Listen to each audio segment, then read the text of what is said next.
todos reunidos no mesmo lugar.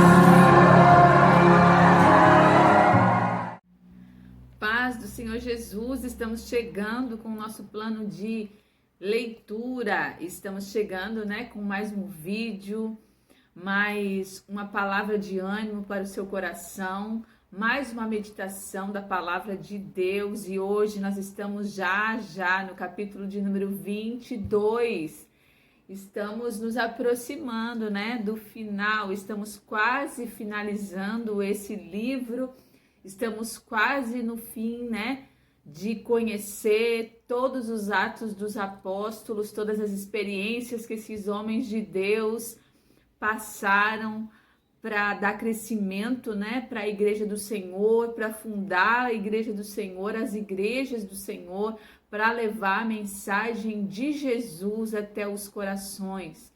E no capítulo de número 21, nós encerramos, lendo, sabendo que Paulo ele foi então preso. E quando Paulo estava prestes a fazer o seu discurso de defesa, em defesa da sua vida, da sua mensagem, porque ele estava passando por algumas acusações em Jerusalém. Então, quando ele se levanta para iniciar o seu discurso, nós encerramos o capítulo de número 21 e agora vamos iniciar o 22, sabendo o que Paulo falou então no seu discurso de defesa.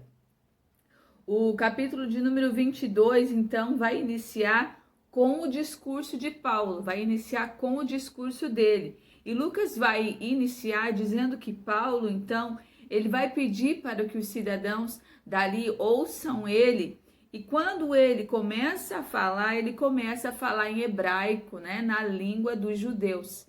E isso vai fazer com que um silêncio tome o povo, porque o povo estava gritando, o povo estava em um tumulto só, numa gritaria, acusando Paulo, de ser contra as leis de Moisés, de fazer ensinamentos que contrariavam os ensinamentos dos sacerdotes nas sinagogas. Mas quando Paulo, ele levanta sua voz e diz para o povo: ouça-me quando apresento a minha defesa. Essas foram as palavras de Paulo.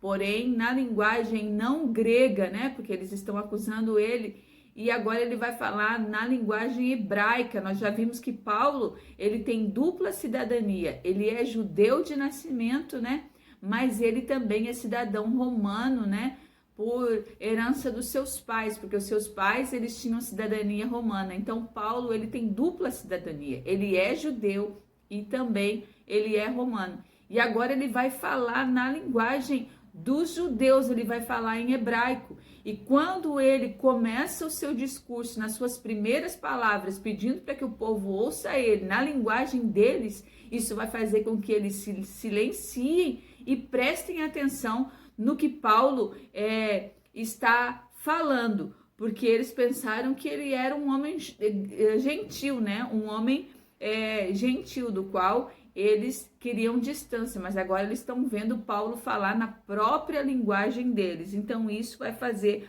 com que o silêncio se tome naquele lugar e as pessoas voltem a atenção para aquilo que Paulo vai falar em sua defesa. O que Paulo vai dizer é o seguinte, versículo de número 3, sou judeu, nascido em Tarso, cidade da Cilícia. Fui criado aqui em Jerusalém e educado por Gamaliel. Como aluno dele, fui instruído rigorosamente em nossas leis e nos costumes judaicos. Tornei-me muito zeloso de honrar a Deus em tudo que fazia, como vocês são hoje. Então, o que Paulo está falando aqui é acerca daquilo que nós já conhecíamos, quando nós começamos a falar sobre Paulo lá no capítulo de número 8, 7, 8, 9, quando foi a sua conversão.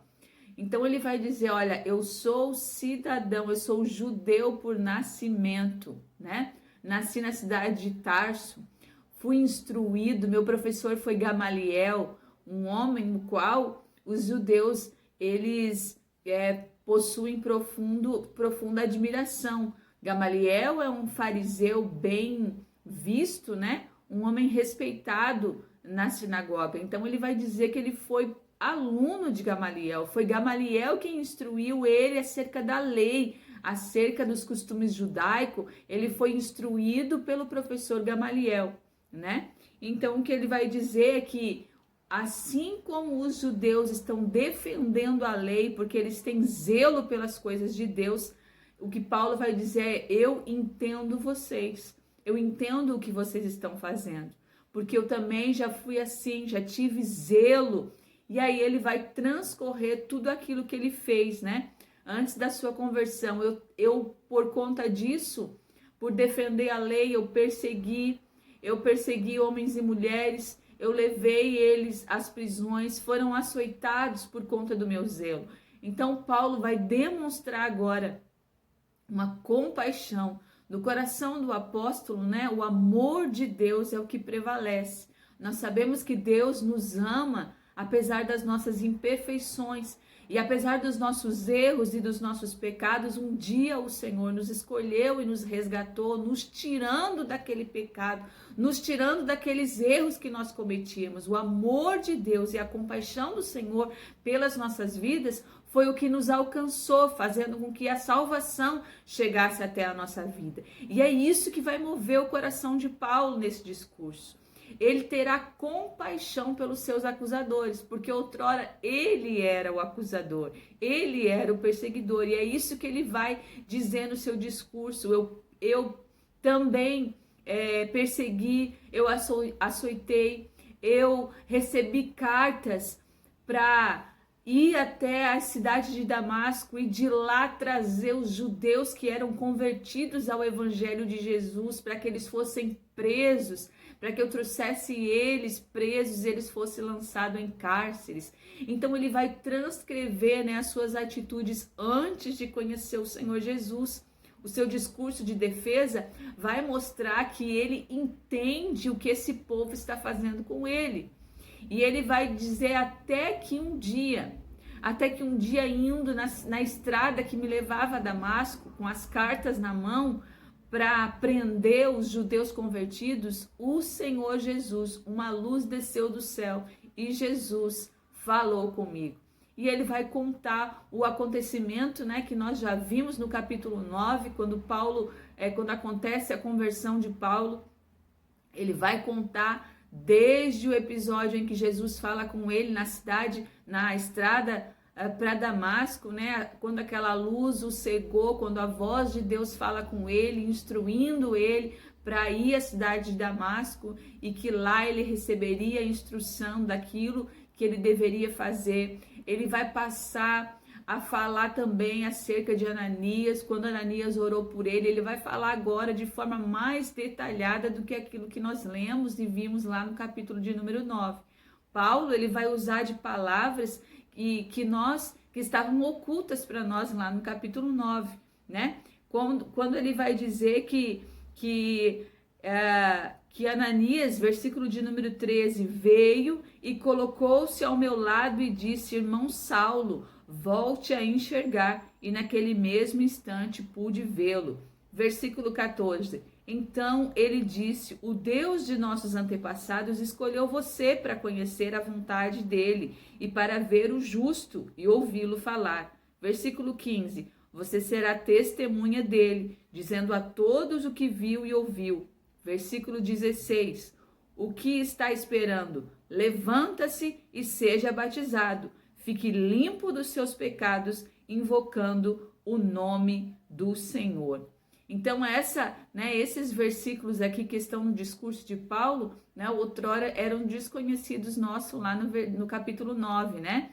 Paulo, ele detalha aqui ele rasga mais, né? Ele demonstra mais as palavras de Ananias para ele, certa feita na sua conversão, né? Ele vai aqui fazer com detalhes como foi a conversa dele, falando acerca do seu arrependimento, né? E do seu batismo, quando então Ananias ora por ele e ele volta a enxergar, né? Por conta da luz que cegou a sua visão, e ele tem esse período de cegueira, nesse período de escuridão da sua visão, para que ele possa meditar, né, naquilo que aconteceu na vida dele. Então o seu discurso vai se referir às atitudes que ele tinha, ele vai falar a respeito de Estevão, né, que as vestes de Estevão, né, que foram retiradas de Estevão para que ele fosse apedrejado, foram guardadas por ele. Então Paulo vai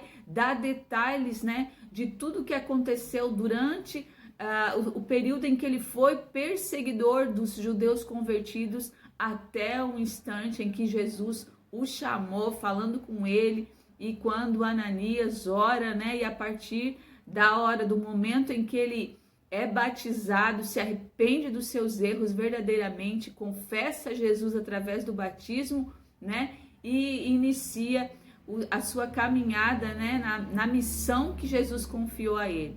Então o discurso de Paulo vai ser para convencer os judeus que assim como eles estão o perseguindo, outrora Paulo também foi. E ele vai demonstrar aos judeus de Jerusalém, né, que ele entende o que está acontecendo, a perseguição que eles estão tendo com ele, porque outrora ele também era. Então no discurso em sua defesa, Paulo está falando de algo que ele viveu, mas que Jesus, quando chegou no coração dele, transformou a vida dele, né? Então ele vai contar que depois disso, depois desse acontecimento em Damasco, ele foi fazer aquilo que o Senhor havia mandado ele falar. E depois, versículo de número 17, ele vai dizer: depois voltei a Jerusalém, que é aquela parte em que nós vimos que Paulo sai de Jerusalém, né? E depois ele retorna, depois de 3 anos, ele retorna a Jerusalém.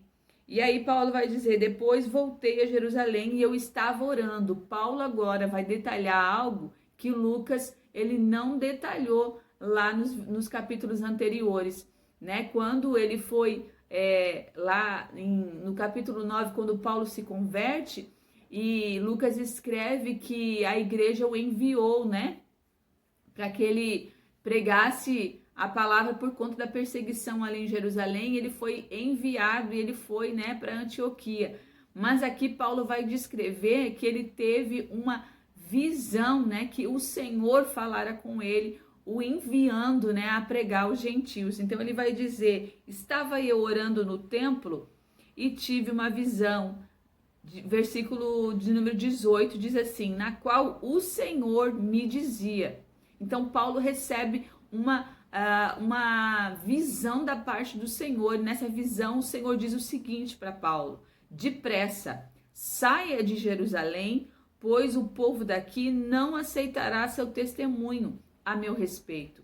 Então o Senhor está dizendo para Paulo: Paulo, sai de Jerusalém, porque a sua mensagem não vai ser entendida aqui pelos judeus.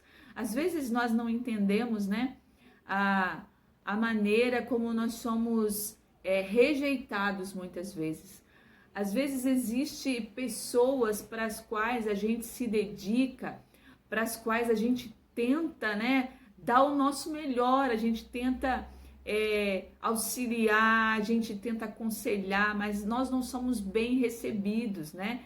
A nossa palavra, ela não penetra nesse coração, nós não nos tornamos, por mais que nós tentamos, as nossas tentativas, elas falham, e nós não conseguimos, né, nos tornar pessoas de confiança para algumas pessoas, apesar de sabermos que nós estamos firmados na palavra do Senhor Jesus. E isso, então, o Senhor entendia na vida de Paulo, quando o Senhor disse a Paulo: Paulo, sai de Jerusalém, porque as pessoas daqui não vão entender a sua mensagem. O Senhor tinha poder para fazer que essa situação mudasse, mas o propósito de Deus na vida de Paulo é que ele alcançasse os gentios. E quando o Senhor tem um propósito na nossa vida, aquilo que nós às vezes queremos que dê certo, não vai dar certo. Porque o que o Senhor quer das nossas vidas é outra coisa, e nós queremos insistir em algo que é da nossa vontade. Por isso nós precisamos nos dispor a entender a vontade do Senhor. Nós precisamos abrir o nosso coração, né? Da maneira que Paulo abriu, e eu já disse aqui que Paulo era um homem muito sensível à voz do Espírito. Ele ouvia, né, a voz do Espírito, quando o Espírito dizia: eu não quero que você vá ali, eu quero que você vá para lá. Quando Paulo ele quis pela sua vontade ir a determinadas cidades, mas o Espírito o impediu de entrar nessas cidades. Então ele ouvia a voz do Espírito Santo quando o Espírito dizia não para ele. E nós precisamos entender quando o Senhor diz não. Nós precisamos entender quando o Espírito dizer não às nossas vidas. Isso vai confrontar a nossa vontade, porque às vezes é um desejo que nós temos de fazer algo, né? Mesmo que esse algo seja algo para o Senhor. Mas muitas vezes essa não é a vontade do Senhor para as nossas vidas e nós precisamos entender esse não de Deus. Então, o Senhor está instruindo ele. Paulo, sai de Jerusalém depressa. Sai de Jerusalém, porque daqui ninguém vai aceitar o teu testemunho, ninguém vai aceitar o que tu tem a dizer a meu respeito.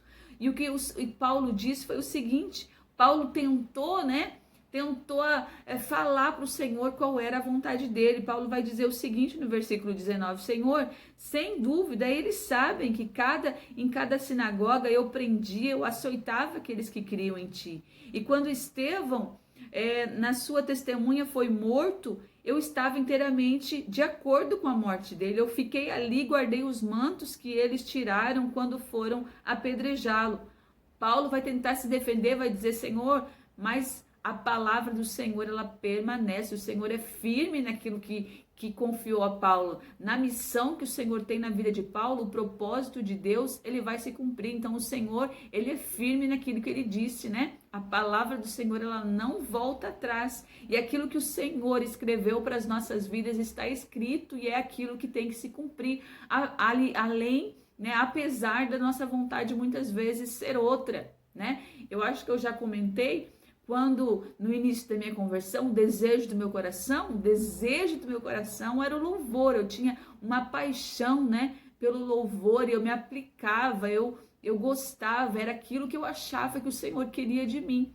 Até que em determinado tempo, né, num período depois de eu louvar, depois de um tempo que eu me aplicava e me dedicava ao louvor, um dia um profeta chegou até mim dizendo que o Senhor ia me capacitar para ministrar a palavra dele. Naquele momento que eu recebi essa mensagem, eu duvidei de mim, porque não era algo que eu gostava, não era algo que eu amava, né? A palavra do Senhor, às vezes não era para isso que eu queria me dedicar, mas o Senhor foi o responsável por cumprir a sua palavra. Ele foi colocando o desejo no meu coração. Foi o Senhor que foi trabalhando na minha vida, foi o Senhor que implantou dentro de mim, né, a semente e fez crescer dentro de mim o desejo pela sua palavra. E hoje eu não me vejo em outro lugar senão na busca por entender, por me aplicar, por conhecer a verdade do Senhor. Então, quando o Senhor disse: Paulo, sai depressa de Jerusalém, porque o povo daqui não vai entender o teu testemunho, é porque o Senhor tinha um outro propósito na vida dele. E o Senhor vai falar a Paulo qual é esse propósito no versículo de número 21. O Senhor disse a Paulo o seguinte: vai, pois eu enviarei para longe, para os gentios. O propósito de Deus na vida de Paulo era alcançar os gentios, né? Então, mesmo que Paulo achasse que ele ia conseguir testemunhar de Jesus em Jerusalém para os judeus, né? Não era para isso que o Senhor tinha escolhido Paulo. E nós precisamos entender qual é a vontade de Deus para as nossas vidas. Entender qual é a vontade de Deus para as nossas vidas nos afasta, né, de erros, né? Nos afasta às vezes de lutas, nos afasta às vezes de perseguições. Entender a vontade de Deus para as nossas vidas abrevia, né? Abrevia um tempo que nós vamos perder lutando para cumprir a nossa vontade, sem entender qual é a vontade do Senhor. Então, entender qual é a vontade do Senhor para as nossas vidas vai fazer com que nós chegamos no propósito de Deus, né? Mais cedo, mais rapidamente. Então nós precisamos orar ao Senhor nesse tempo para que o Senhor nos mostre qual é a vontade de Deus para as nossas vidas.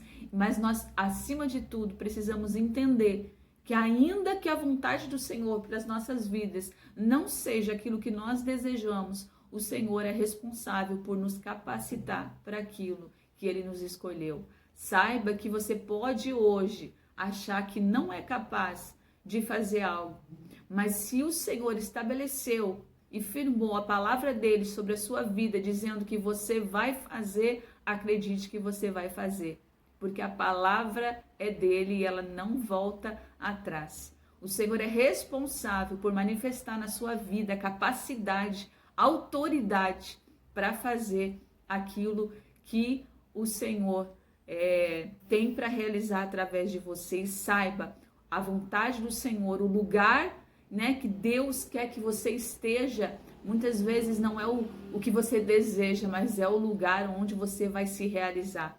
Quando você entender qual é a vontade do Senhor para a sua vida, e quando você estiver fazendo aquilo que o Senhor, né, quer que você faça, saiba que você será feliz fazendo aquilo que você está fazendo. Saiba que apesar de se achar incapaz, apesar de se achar impossibilitado muitas vezes, pequeno, né? Você vai se sentir feliz de fazer aquilo ali, porque o lugar que o Senhor escolheu para você é o lugar que você será feliz. O Senhor escolheu o lugar onde você vai se sentir realizado, vai se sentir feliz, sabe? Transbordante de alegria, porque é o lugar que o Senhor escolheu para sua vida. E é assim que eu me sinto hoje. Eu me sinto sim incapaz, me sinto pequena, eu fico totalmente na dependência de Deus, mas este é o lugar que me faz feliz. É neste lugar que eu me sinto realizada, é neste lugar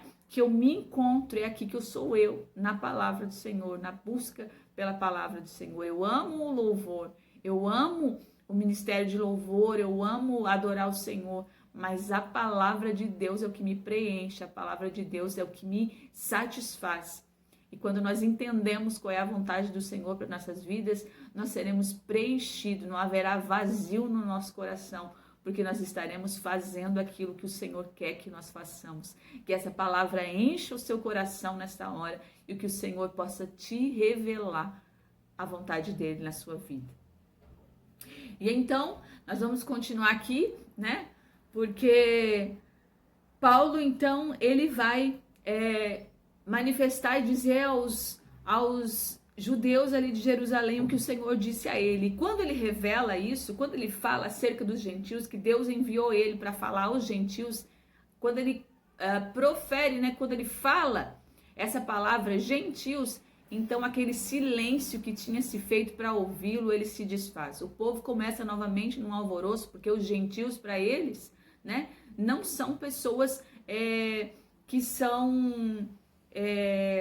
que têm direito, né, de se achegar diante de Deus. Eles acham que os gentios não têm os mesmos direitos do que os judeus. Então o que vai acontecer é que o povo agora vai se revoltar. Quando Paulo fala acerca da pregação para os gentios, eles vão se irritar. E essa irritação é pelo fato de que eles acham que os gentios não têm os mesmos direitos que os judeus diante de Deus, sem que eles passem, né, pela conversão ao judaísmo, sem que eles sejam circuncidados, sem que eles comecem a praticar as práticas judaicas, né, os costumes judaicos. Então os judeus acham que eles não têm o mesmo direito de chegar diante de Deus, sem que eles passem pelos costumes que os judeus, pela lei, né, que os judeus obedecem. Eles acham que isso, o acesso direto, né, o acesso direto a Deus, pela fé que Paulo está pregando, está dizendo, olha, agora vocês têm um acesso direto a Deus, pela fé em Jesus Cristo. Jesus Cristo vai os conduzir até Deus, né? E isso é uma ofensa para os judeus. Quando Paulo diz que o acesso pela fé em Jesus Cristo, né, na vida dos judeus, os leva até Deus, ele ofende os judeus com essa pregação, né? E isso se manifestou para as nossas vidas também. Nós não éramos o povo escolhido de Deus, mas nós somos adotados pela fé em Jesus Cristo, que nos leva até a presença de Deus. Então, essa mesma palavra seria para nós nos dias de hoje, né? Nós não seríamos aceitos, a salvação não seria para nós. E é isso que irrita os judeus, né? Eles querem impor, né? Como se eles quisessem impor a Deus o que Deus tem que fazer. Eles não aceitam que Deus aceite os judeus também. Eles não aceitam que a palavra de Deus chegue aos judeus. Eles não aceitam que os judeus adorem a Deus. Eles não aceitam que os judeus também sejam considerados filhos de Deus e tenham direito, né, acesso a Deus, sem passar pelos costumes deles, sem passar pela circuncidão e por toda a prática judaica. Então, né, isso vai fazer com que o alvoroço se volte novamente, vai fazer com que eles voltem a acusar Paulo, né, de que ele não merece viver, que ele tem que ser morto, e eles vão começar a gritar, arrancar os mantos de Paulo para que ele, arrancar os mantos deles próprios, né, levantando a poeira para cima. Isso é um costume judaico, nós já vimos. Com isso eles estão manifestando a irritação deles, eles estão manifestando a rejeição àquilo que Paulo está dizendo, né? Estão jogando a poeira para cima, eles estão rejeitando, desprezando aquilo que Paulo está falando, eles estão dizendo, olha, nós tiramos os nossos mantos, sacudimos a poeira, porque nós não aceitamos o que está sendo falado, nós não aceitamos, nós estamos desprezando essa palavra, nós não aceitamos que os judeus se igualem, que os gentios se igualem aos judeus, né? E então, o que vai acontecer é que o comandante, né, com todo esse alvoroço, o comandante vai trazer Paulo para dentro, né, para que ele seja açoitado. O comandante, na verdade, nem sabe qual é a acusação que está sobre a vida de Paulo, mas ele vai tirar Paulo daquele tumulto para que ele seja interrogado, né? Ele vai levar ele, vai arrancar ele do meio daquela multidão, e quando eles vão amarrar Paulo para ser açoitado, naquela época, os açoites, eles eram com um chicote de couro, que nas pontas tinham pedaços de metal e osso, né?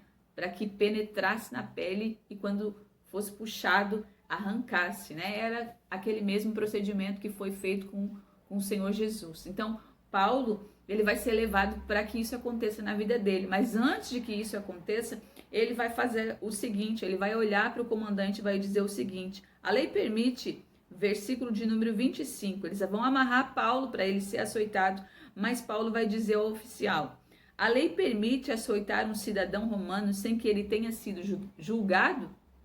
Paulo, ele vai levantar esta pergunta, e quando ele faz essa pergunta, o comandante, né, vai olhar para ele, vai ouvir isso e vai dizer para ele, ao ouvir isso, o oficial foi ao comandante e perguntou: o que o senhor está fazendo? Este homem é cidadão romano. Quando eles sabem que Paulo é cidadão romano, né, todos eles sabem que a lei não permite. O que está acontecendo ali é uma coisa ilícita, né, é ilegal. Eles não podem prender um cidadão romano sem acusação, né, sem uma acusação formal. Eles não podem levar esse cidadão romano para ser açoitado, para ser morto, porque esse tipo de açoite, né, com esse chicote, era para que a pessoa fosse morta ou ficasse aleijada. Então eles não podem fazer isso com o cidadão romano sem que ele seja julgado e que tenha uma acusação de fato sobre a vida dele. Então eles nem sabem por que Paulo está sendo levado para ser açoitado. Então o que eles estão cometendo é algo ilegal, eles estão transgredindo a lei de Roma. E quando eles ficam sabendo disso, os soldados que sabem que também vão ser punidos por estarem também cometendo um ato ilícito, eles sabem a punição que vai vir sobre eles por eles estarem interferindo a lei, né? Por eles estarem não cumprindo a lei, né? Não dando direito de Paulo ser julgado com um julgamento justo. Então, imediatamente, os soldados eles vão sair dali. O versículo de número 29 vai dizer que quando os soldados que estavam prestes a interrogar Paulo ouviram que ele era um cidadão romano, eles se retiraram de imediato. Eles sabem que eles também serão punidos, né, por descumprir a lei que não permite que eles açoitem um cidadão romano sem que ele fosse julgado e tenha uma acusação formal sobre a vida deles. Então Paulo ele vai ser livre dos açoites por conta da sua cidadania romana, que dá direito a ele de ser interrogado formalmente, de ter um julgamento justo, de ser levado a julgamento. Então, nesse momento, ele vai ser livre dos açoites, né? Livre das chicotadas, daqueles chicotes romanos, né? Ele vai ser livre desses açoites por conta da lei que não permite que um cidadão romano ele seja levado aos açoites, né, à morte, sem ser julgado, para que eles saibam formalmente do que ele está sendo acusado. Então, isso vai resultar num próximo capítulo, né? Esse capítulo vai encerrar aqui com esta liberação, que vai dizer no versículo de número 29, até mesmo o comandante ficou com medo ao saber que Paulo era cidadão romano, pois tinha mandado amarrá-lo. E no dia seguinte, o comandante ordenou que os principais sacerdotes se reunissem com o conselho dos líderes do povo. Queria descobrir exatamente qual era o problema, por isso soltou Paulo e mandou que o trouxessem diante dele. Então, eles não sabem do que estão acusando Paulo. Na verdade, eles não sabem por que ele ia ser mandado aos açoites. Mas, certo é que por conta da sua cidadania, né, ele é liberado, né, nessa ocasião. Ele vai, então, posteriormente, ele vai ser levado, né, diante dos líderes, né? Eles vão, então, interrogar ele posteriormente, né? Esse discurso e essa situação, ela vai continuar no capítulo de número 23. Mas que até aqui nós possamos ficar com a palavra que o Senhor disse a Paulo, né? Nós precisamos entender qual é a vontade dele para as nossas vidas. Medite, fale com o Senhor, se coloque diante do Senhor e peça para o Senhor, para ele revelar ao teu coração qual é a vontade do Senhor para a sua vida. É no centro da vontade do Senhor que você, apesar de todas as lutas que possam vir, apesar de todas as rejeições, apesar das críticas, apesar dos apedrejamentos, apesar de muitas vezes estar sozinho, mas é no centro da vontade de Deus. É quando você conhecer a vontade de Deus para a sua vida, que nada dessas coisas que estão ao seu redor vai atingir o seu coração. Quando você entender que apesar de todas as críticas, apesar de toda a rejeição, você está fazendo aquilo que o Senhor confiou para que você faça para Ele. Então, entenda, peça para o Senhor, fale com Ele, eu tenho certeza que o Senhor vai revelar o propósito dEle na sua vida. Fique com Deus, que Ele te abençoe. Até o capítulo 23, eu espero você. Que Deus te abençoe, em nome de Jesus. Traz línguas de fogo, batiza